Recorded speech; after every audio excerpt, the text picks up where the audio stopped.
Bonjour à tous, nous sommes le mercredi 8 octobre 2025 et notre cher ami Max Blumenthal est avec nous. Bon retour parmi nous, Max. Ravi de te voir, Nima. Veuillez vous abonner et cliquez sur le bouton j'aime pour nous aider à toucher davantage de personnes. Vous pouvez suivre Max sur The Grey Zone. Ils ont une chaîne YouTube et un site web où vous trouverez beaucoup d'informations. Ils font un travail remarquable là-bas. Max, commençons par l'une des dernières histoires concernant Charlie Kirk, l'assassinat de Charlie Kirk.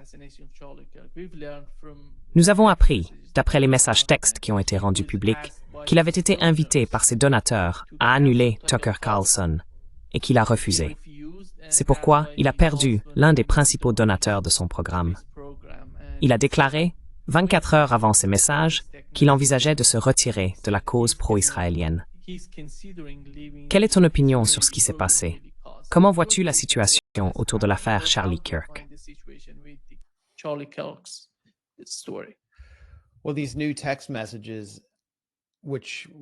Eh bien, ces nouveaux messages textes, datés, je crois, de 24 à 48 heures avant qu'il ne soit tué, sont des bombes. Ils confirment tout ce que je rapporte depuis que j'ai commencé à couvrir son meurtre. Qu'il commençait à se sentir aliéné des milliardaires sionistes qui avaient fait de lui ce qu'il était, qui avaient alimenté son ascension et sa carrière. J'ai mené cette enquête en 3 volets, et dans la 3e partie, j'ai enfin trouvé le nom de l'un de ses plus grands donateurs, l'homme qu'il avait soutenu depuis le début, Robert Shillman. Ce n'est pas seulement un donateur anti-palestinien qui contribue largement à Friends of the IDF et à l'entreprise de colonisation en Cisjordanie occupée, mais aussi un donateur anti-islam qui a donné énormément d'argent à Stephen Yaxley Lennon, alias. Stephen Yaxley Lennon, aka Tommy Robinson, who's fueling a religious war in the UK. Tommy Robinson, qui attise une guerre religieuse au Royaume-Uni, la carrière de Laura Loomer, ou encore Geert Wilders, des figures ouvertement hostiles à l'islam. Point final. Robert Shillman a été, dès le départ, un important soutien de Charlie Kirk, avant de se retirer d'un don de 2 millions de dollars. Ces rumeurs circulaient dans les milieux conservateurs, et j'ai réussi à les confirmer en parlant directement au téléphone avec Robert Shillman lui-même. Puis Candace Owens a commencé une série de diffusions en direct. En fait, elle diffusait en direct à ce sujet depuis le début, discutant non seulement des faits que nous avons confirmés concernant Charlie Kirk et son éloignement des donateurs pro-israéliens, mais aussi de diverses théories sur son assassinat.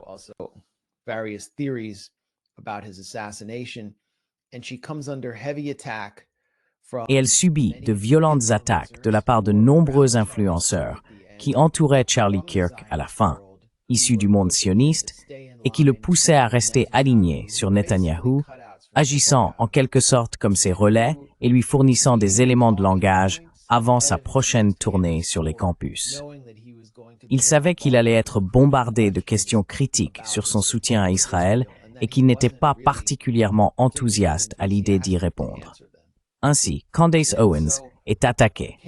Sa crédibilité est remise en question et des figures comme Josh Hammer, rédacteur en chef de Newsweek, une sorte d'exécutant de Netanyahou dans les médias, qui participait à ces petites réunions avec Charlie Kirk, moins de 10 militants sionistes lui fournissant des éléments de langage jusqu'à la fin, affirment que Candace Owens est une énorme menteuse.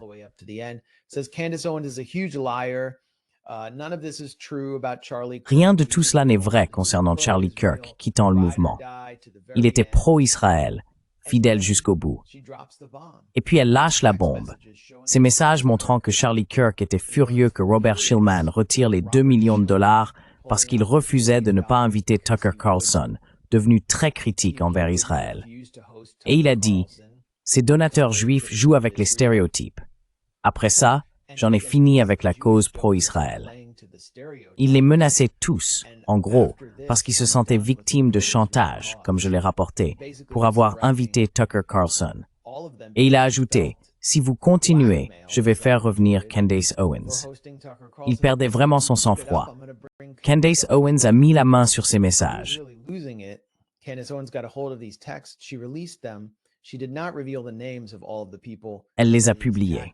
Elle n'a pas révélé les noms de tous les membres de ces groupes de discussion, mais l'un d'eux était bien Josh Hammer. Et c'est là que ça devient fou. Le 9 septembre, Josh Hammer a ressorti un tweet de Donald Trump datant de 2013, dans lequel il appelait à exécuter publiquement. Eh bien, je crois qu'à l'époque, il parlait de trafiquants de drogue. Mais en gros, il disait que s'ils étaient exécutés publiquement, cela enverrait un message fort. C'est un vieux tweet. Pour une raison quelconque, Josh Hammer y a repensé et l'a cité en ajoutant « based », comme si c'était une remarque cool. Pourquoi a-t-il tweeté cela 24 heures avant que Charlie Kirk ne soit exécuté publiquement? 24 hours before Charlie Kirk was publicly executed. I mean, he wasn't publicly assassinated. Je veux dire, il n'a pas été assassiné publiquement. Je n'ai aucune preuve que Josh Hammer ou le lobby israélien ait été impliqué dans la mort de Charlie Kirk. C'est juste étrange. Et c'est aussi extrêmement malhonnête de la part de toutes ces figures, de Bill Ackman, le milliardaire porte-parole de Netanyahou, à Josh Hammer, en passant par tous ceux qui entouraient Charlie Kirk, jusqu'à Netanyahou lui-même, qui a tenté de revendiquer son héritage, de continuer à affirmer que Charlie Kirk a soutenu Israël jusqu'à la fin, alors que leur propre comportement est ce qui l'a aliéné. Il n'était pas vraiment ému par la souffrance des Palestiniens. Il publiait encore des déclarations anti-islam.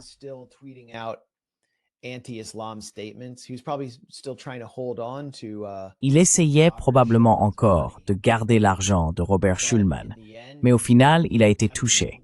Je veux dire, environ 24 heures avant d'être tué, il avait en quelque sorte craqué et déclaré « J'abandonne la cause pro-israélienne ». Et cela, juste avant de partir pour une tournée nationale sur les campus, où il aurait été bombardé de questions sur Israël. Cela aurait pu être potentiellement désastreux pour le lobby pro-israélien et pour la cause d'Israël aux États-Unis. Voir son atout non gouvernemental le plus important, et de surcroît non juif, critiquer ou même envisager de critiquer Israël lors de ces immenses événements dans des arènes. Mais nous ne le saurons jamais. But we'll never know.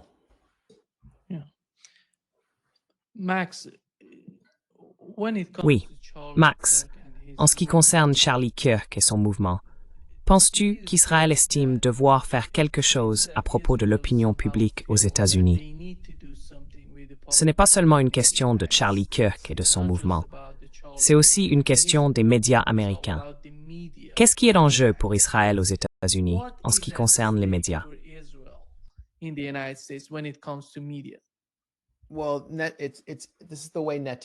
bien, la façon dont Netanyahou le comprend, et je suppose que la plupart des Israéliens à ce stade, c'est qu'ils peuvent continuer à commettre un génocide tout en conservant le soutien du public américain et du public occidental en général, en se présentant comme les sauveurs de la civilisation occidentale. Et cela ne fonctionne tout simplement pas. Je veux dire, s'ils arrêtaient de déchiqueter des enfants, de tuer entre 90 et 150 personnes et d'en blesser des centaines chaque jour, de détruire des villes sans raison, de mener un nettoyage ethnique, ce que nous pouvons tous voir, malgré les efforts croissants de Twitter X pour tout censurer, sous prétexte que c'est du contenu sensible, tout en diffusant librement de la pornographie, on peut le voir sur Twitter X d'un simple clic.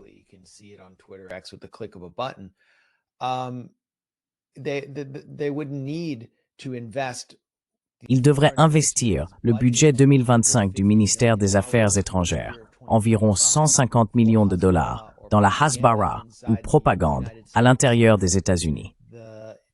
Le gouvernement israélien vient tout juste de signer un contrat de 4,5 millions de dollars avec une société de lobbying pour tenter d'influencer les esprits des chrétiens évangéliques fréquentant les églises de 4 grandes villes de l'Ouest: Las Vegas, Phoenix, la région de Los Angeles et Denver. Les églises évangéliques de ces zones se verront proposer un programme de partenariat visant à géolocaliser leur terrain, ce qui signifie que tous les fidèles verront leur téléphone inondé de publicité et de contenu du gouvernement israélien, diffusé par cette société de lobbying faisant la promotion du tourisme en Israël. Ils auront même droit à des expériences de réalité virtuelle sur le thème du 7 octobre à l'intérieur de l'Église.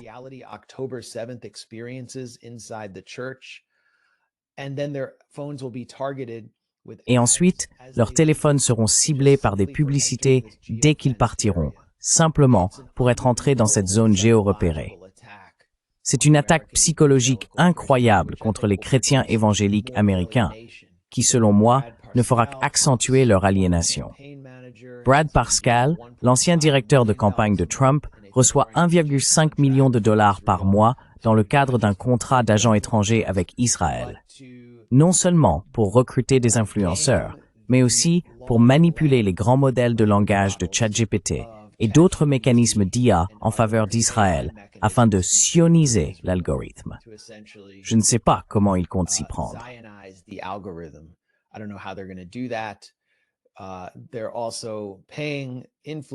Ils paient également des influenceurs, un très petit groupe présenté comme des influenceurs anti-woke, parce que le problème se situe désormais à droite. Ils les rémunèrent entre 6 100 et 7 100 dollars par publication pour diffuser de la propagande en faveur d'Israël. L'une des influenceuses touchant cette somme considérable s'appelle Lizzie Savetsky. Elle est récemment apparue dans une marina israélienne et montée à bord de ce qui ressemblait à un yacht de plaisance appartenant à un Israélien et a affirmé qu'il avait été capturé sur la flottille. Elle a déclaré y avoir trouvé une machine à margarita, des préservatifs et des seringues, et que les passagers de la flottille se droguaient en réalité à l'héroïne.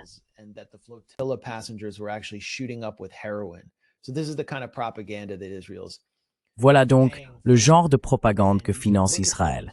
Et si vous regardez les réponses à ces publications, elles sont toutes négatives. Il y a des mèmes à 7 000 dollars par publication qui se moquent des influenceurs. Cela provoque un terrible retour de flamme. Et l'autre argument que nous entendons de la part des influenceurs achetés et payés par Israël, c'est que la réaction négative qu'ils subissent serait le résultat d'une opération d'influence iranienne et qatari, et que l'Iran et le Qatar seraient en réalité responsables de toute cette colère américaine face au tas de civils morts à Gaza.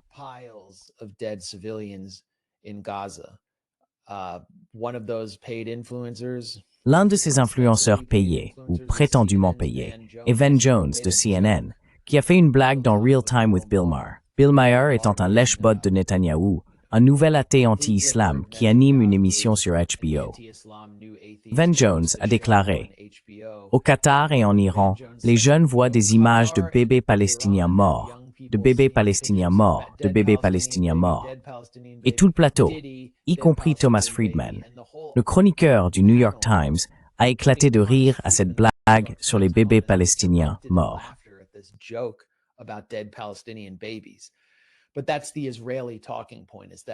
Mais c'est là le discours israélien, que nous ne réagissons pas réellement à la réalité. Notre indignation ne serait pas pure, elle serait le résultat d'une opération d'influence étrangère. Et c'est une pure projection, car tout ce qu'ils font dans notre pays représente l'ingérence étrangère la plus importante, la plus corrompue, la plus scandaleuse et la plus toxique de l'histoire des États-Unis. C'est tout simplement l'Israel Gate. Et pourtant, les médias traitent cela comme si de rien n'était. Et de plus en plus, les médias sont contrôlés par cette influence, alors qu'Israël, par l'intermédiaire des hommes de paille milliardaires de Netanyahou, rachète des actifs médiatiques clés aux États-Unis.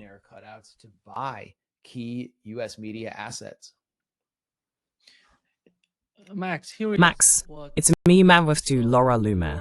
Soother. Je ne veux pas voir Laura Loomer. Ne me montre pas Laura. Il est trop tôt. Non, tu peux la montrer. Je plaisantais juste.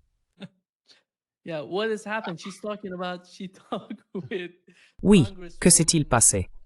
Elle dit qu'elle a parlé avec la députée Anna Paulina Luna, n'est-ce pas? Il parle de la Chine, qui serait derrière l'un des groupes liés à l'enquête du FBI et au lien avec Tyler Robinson.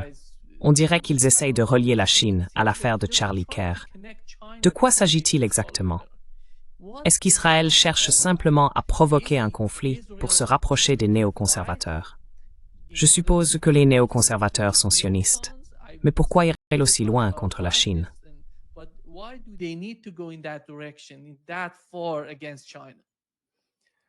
Yeah, Laura Loomer is someone who's sort of a Oui, Laura Loomer est quelqu'un qu'on pourrait qualifier de, disons, figure du renseignement privé, mais ce n'est pas vraiment du renseignement qu'elle produit. C'est plutôt de la désinformation, une manière de brouiller les pistes et de salir au nom de ses clients, parmi lesquels figurent des intermédiaires israéliens. Anna Paulina Luna, dont le vrai nom est Anna Paulina Meyer-Hofer, et qui a eu une carrière dans, disons, l'industrie du divertissement avant d'entrer au Congrès, est également un sujet d'influence israélienne majeure. Ce qu'ils essaient de faire, c'est simplement de déplacer la discussion vers un adversaire officiel fondé sur de simples conjectures. Je veux dire, Laura Loomer, en même temps, depuis des semaines, promeut ce récit alarmiste sur une attaque imminente d'Al-Qaïda dans des villes américaines. narrative about an imminent Al-Qaeda attack inside US cities. So everything that she's trying to do is trying to distract. Donc tout ce qu'elle essaie de faire, c'est de nous distraire et de détourner l'attention de la réalité qui nous saute aux yeux. Et avant que Charlie Kirk ne soit tué, elle l'attaquait violemment. Je veux dire, elle a été l'une des premières à lancer une attaque contre Charlie Kirk depuis la droite, l'accusant de tenir un double discours, d'être, d'un côté, pro-Israël, et de l'autre, d'accueillir Tucker Carlson et des figures antisionistes comme Dave Smith à ces événements. Donc Laura Loomer semble incapable de rester cohérente dans son discours. Mais pour qui parle-t-elle ici?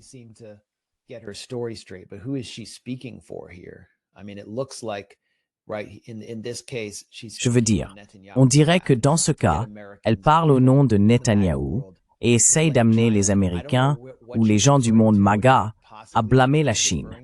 Et je ne sais pas à quoi elle fait référence, à quoi elle pourrait bien faire référence, ni où sont les preuves. Mais cela ne semble tout simplement pas logique que la Chine ait un rôle là-dedans. Je veux dire, Israël a beaucoup investi dans la carrière et la vie de Charlie Kirk. Qu'est-ce que la Chine a à voir avec tout ça?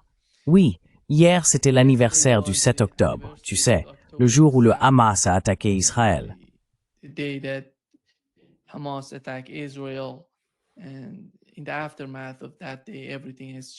Et à la suite de ce jour-là, tout a changé à Gaza. Gaza est dévastée, détruite par l'attaque israélienne. Et en regardant ce qui s'est passé, Max, et ce qui se passe aux États-Unis, les personnes qui s'opposent à ces politiques au Moyen-Orient ne sont pas seulement des progressistes d'extrême gauche du Parti démocrate. Elles se trouvent en réalité du côté droit des républicains, des gens comme Steve Bannon. Il est intervenu et a parlé de la situation au Moyen-Orient, de la guerre contre l'Iran et de la réalité du 7 octobre. Avant d'en venir à ton commentaire, voici ce que Steve Bannon a dit dans son podcast.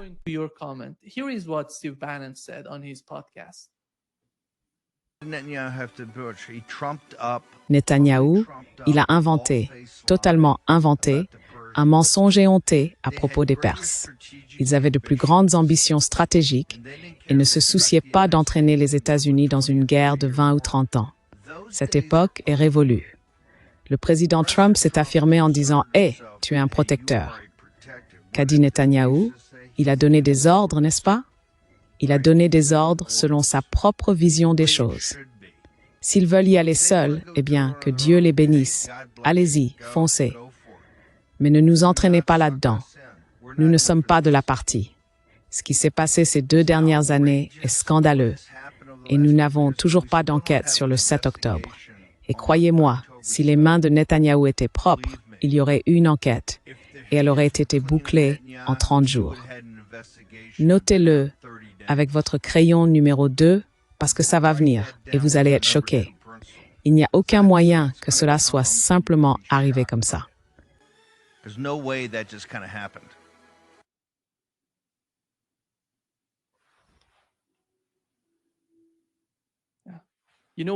Vous savez ce qui est important à propos de Steve Bannon. Il touche un type de public que la gauche et les progressistes ne peuvent pas atteindre. Et c'est important pour les Israéliens. Vous reprenez cela.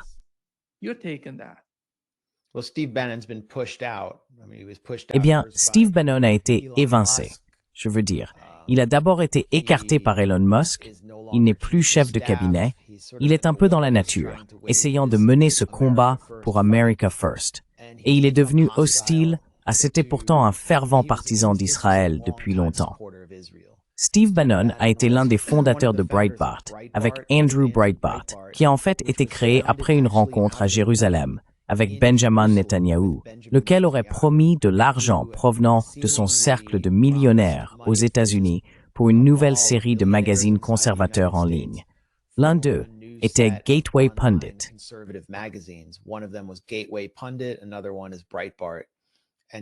Un autre exemple est Breitbart. Steve Bannon a fièrement déclaré que Breitbart, sous sa direction après la mort prématurée d'Andrew Breitbart, était le magazine le plus pro-israélien d'Amérique. Et maintenant, on peut constater un changement. Il qualifie Israël de protectorat. Il peut voir enfin, maintenant qu'il est sorti de l'administration, ou peut-être en se fondant sur ce qu'il a observé à l'intérieur de celle-ci, que les intérêts d'Israël ne sont pas alignés sur ceux des États-Unis. En réalité, ils les contredisent, et Israël, en tant qu'ultime faux ami, détient plus de pouvoir pour nuire aux intérêts stratégiques américains qu'un adversaire supposé.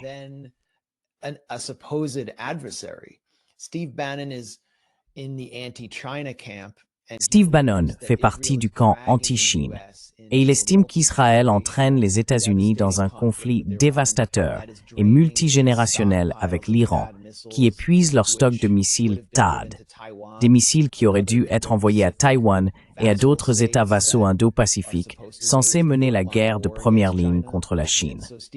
Ainsi, d'un point de vue impérialiste, Bannon considère Israël comme un obstacle, voire comme une force parasitaire, qui draine la vitalité de l'armée et de l'Empire américain. Une autre figure du camp critique envers Israël, qui émerge au sein de la droite America First, est Matt Gaetz, qui m'a invité dans son émission sur One America News pour parler de Charlie Kirk et d'Israël.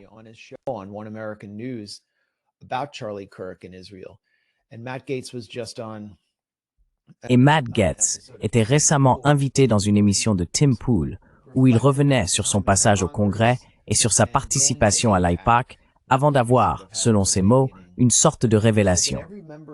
Il a expliqué que chaque membre du Congrès portait un code QR et que les membres de l'AIPAC pouvaient simplement le photographier ou le scanner avec leur téléphone pour faire un don à ce membre du Congrès. Imaginez à quel point cela peut être aliénant. Être traité comme si l'on participait à une sorte d'enchère d'esclaves, entouré de donateurs représentant un État étranger. Ce sentiment d'aliénation ne cesse donc de croître. C'était le même sentiment d'aliénation que Charlie Kirk a ressenti dans ses derniers jours et ses derniers instants, alors qu'il était en quelque sorte assiégé par les intermédiaires de Netanyahou.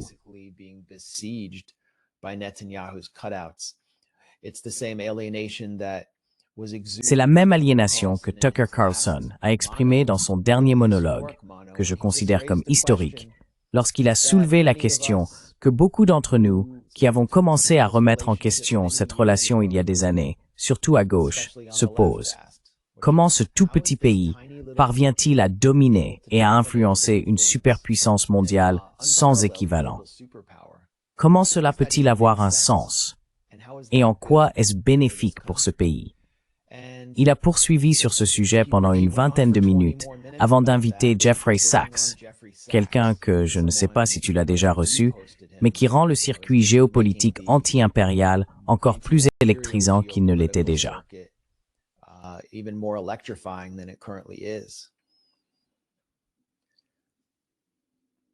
Max, penses-tu qu'au final, nous allons découvrir ce qui s'est réellement passé le 7 octobre?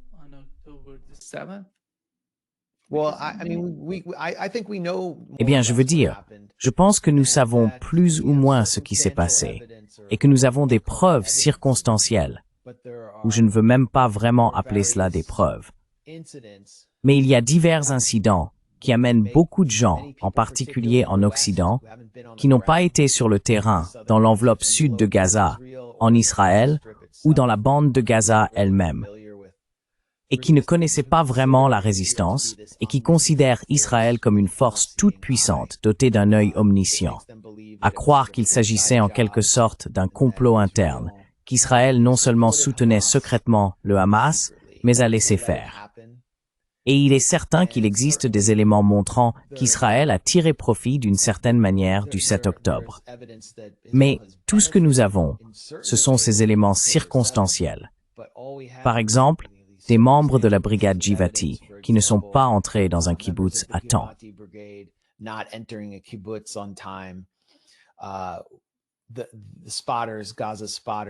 Les observatrices de Gaza, les femmes observatrices de la division de Gaza, détectaient une activité inhabituelle et le commandement à Hakiria, à Tel Aviv, n'a pas réagi immédiatement. Il y avait eu des avertissements des services de renseignement auparavant, mais c'est toujours le cas. Depuis des années, Israël détecte des activités inhabituelles et avertit d'une possible attaque. Mais il me semble assez clair que les services de renseignement et l'armée israélienne ont largement sous-estimé la capacité des brigades Al-Qassam et du djihad islamique palestinien, et qu'ils ont été déjoués ce jour-là par Yahya Sinwar, quelqu'un qui avait passé 25 ans dans les prisons israéliennes, parlait couramment l'hébreu, comprenait les faiblesses de la société israélienne et avait élaboré une théorie du changement fondée sur l'échange de prisonniers de Gilad Shalit, qu'il avait personnellement négocié depuis sa cellule, négociant ainsi sa propre libération. Personally from prison, negotiated his own release, and he understood how to Et il comprenait comment échapper au réseau de collaborateurs d'Israël à Gaza. Pourquoi avait-il passé 25 ans en prison?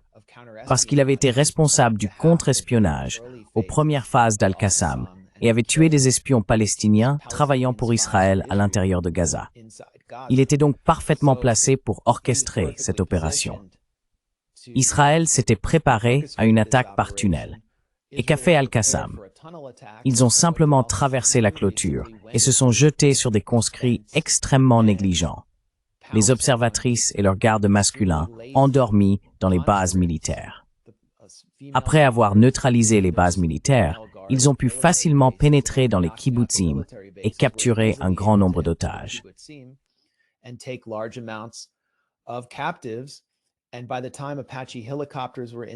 Et au moment où les hélicoptères Apache étaient dans les airs et les chars au sol, ils ont reçu l'ordre d'appliquer la directive Hannibal, ce qui, à mon avis, constitue le véritable scandale du jour. Combien de civils israéliens ont été tués par l'armée israélienne? Nous apprenons maintenant que sur la plage de Zikim, la plage la plus proche de Gaza, vers 6 heures du matin, lorsque des militants du Qassam sont arrivés à bord d'un canot pneumatique et ont commencé une attaque contre la base navale de Zikim, une cible que le Hamas avait déjà attaquée auparavant, une équipe de nageurs de combat avait réussi à frapper la base en 2014. Ce n'est donc pas sans précédent. À ce moment-là, un bateau de la marine israélienne a ouvert le feu sur toute la plage, tuant possiblement des dizaines de baigneurs israéliens.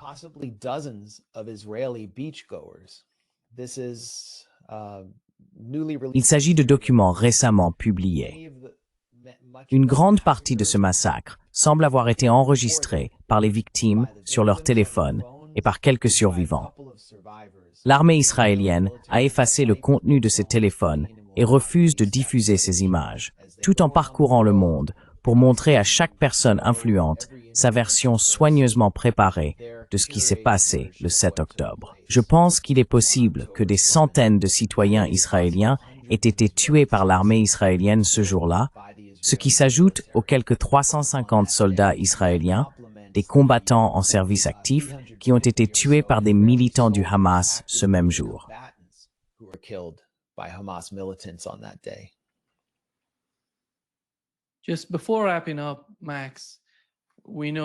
Juste avant de conclure, Max, nous savons que CBS News a une nouvelle directrice, Bari Weiss, et dans son premier reportage depuis sa prise de fonction, elle a lancé une campagne pour défendre Van Jones, que tu as mentionné.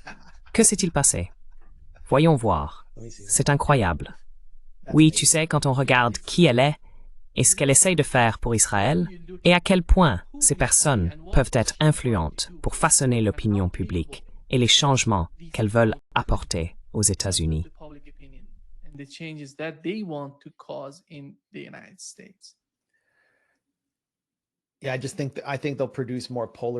Oui, je pense simplement qu'ils vont produire davantage de polarisation et d'aliénation, mais personne ne regarde CBS News.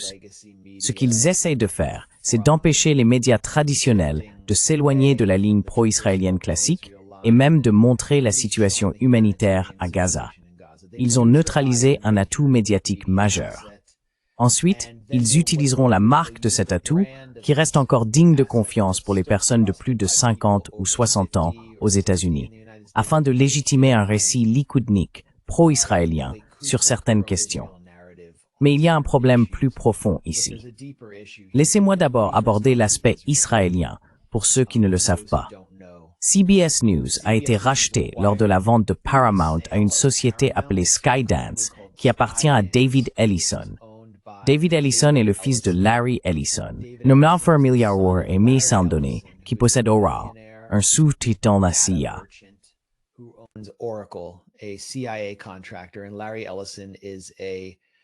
Et Larry Ellison est un sioniste juif pur et dur, proche de Benjamin Netanyahou, qu'il a reçu sur son île privée, et il siège au conseil d'administration de Friends of the IDF. Son fils, comme nous l'avons rapporté dans The Grey Zone, en citant les travaux du journaliste Jack Poulson, a en réalité participé à un projet appelé 12 Tribes, dans lequel le gouvernement israélien en 2015 recrutait 12 milliardaires sionistes américains pour financer des activités d'espionnage et de sabotage contre le militantisme de solidarité avec la Palestine aux États-Unis. Voilà donc qui est le propriétaire de CBS, un homme qui agit en pratique comme un espion israélien. Israël a acheté cela. Israël a en quelque sorte acheté TikTok aussi. Larry Ellison a mené cette vente, il fournit l'infrastructure, et l'argent vient d'Andreessen Horowitz.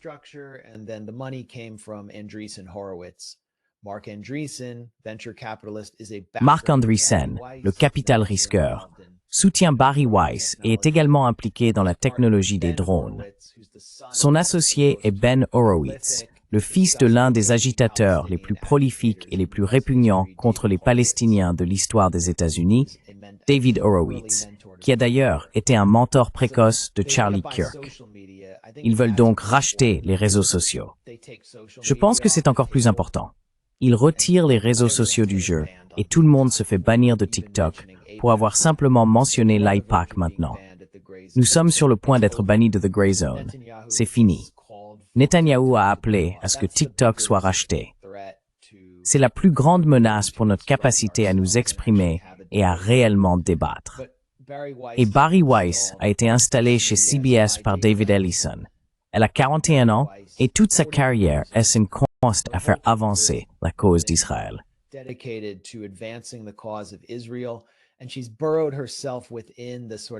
Et elle s'est intégrée dans ce mouvement anti-woke, centre-droit, se présentant comme une voix du bon sens face, par exemple, à la question des femmes trans autorisées dans les vestiaires des filles.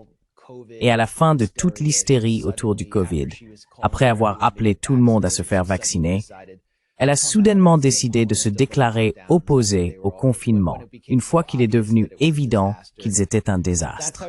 C'est ainsi qu'elle positionne CBS News à travers sa newsletter, The Free Press.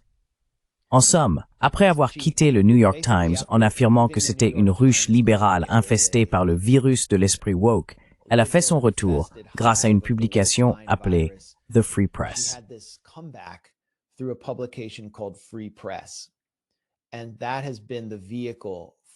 Et c'est ce qui a servi de tremplin pour l'installer chez CBS. David Ellison a racheté The Free Press pour 150 millions de dollars. C'était sa valorisation. Et elle a faussement affirmé avoir 1,5 million d'abonnés. Presque aucun d'entre eux n'est un abonné payant. Et vous savez, n'importe qui regardant ceci peut comparer le nombre de vues sur YouTube de Dialogworks ou de Grey Zone. Nous sommes fortement censurés sur YouTube. À celui de The Free Press. Personne ne regarde The Free Press. Aucune de leurs vidéos ne devient virale. Elles sont ennuyeuses. Et si vous regardez leur studio comparé au mien ou à celui de Nima, Leur installation est sophistiquée. C'est comme un salon accueillant avec des enseignes au néon, des fauteuils en cuir coûteux et des tapis persans. Nous, on ne peut pas se permettre ça. Alors, qui finance The Free Press?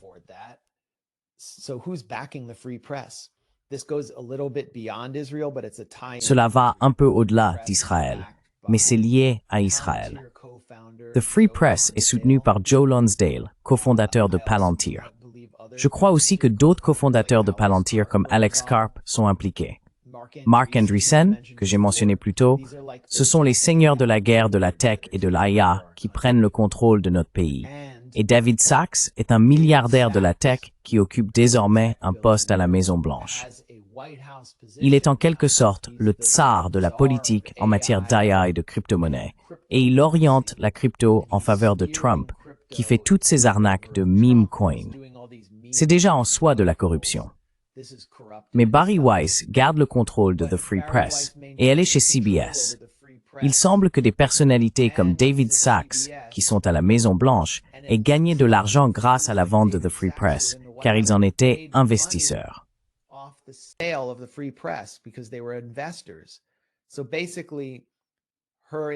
En gros, son arrivée chez CBS profite à une classe de seigneurs de la guerre de l'IA qui sont tous des ultrasionistes, en violation du propre code d'éthique de CBS, publié sur son site web. Et elle les remercie tous publiquement. Merci, Joe Lonsdale. Ils ont aussi créé une fausse université pour Bari Weiss à Austin, la capitale du Texas, où elle a un buste d'elle-même à l'entrée. Joe Lonsdale, cofondateur de Palantir, est le président de cette fausse université. Ainsi, chez CBS, elle est probablement amenée à promouvoir les intérêts des seigneurs de la technologie, y compris celui qui se trouve à la Maison-Blanche et qui a tiré profit de sa carrière. Elle leur est en quelque sorte redevable.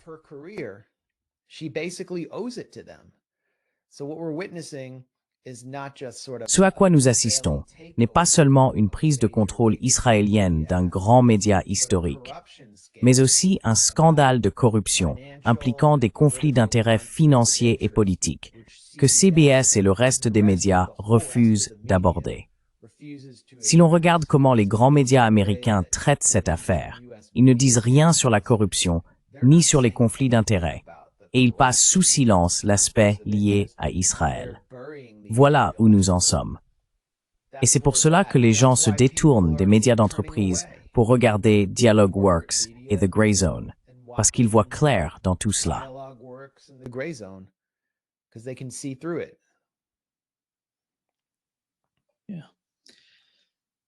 Oui, merci beaucoup Max. C'est toujours un grand plaisir.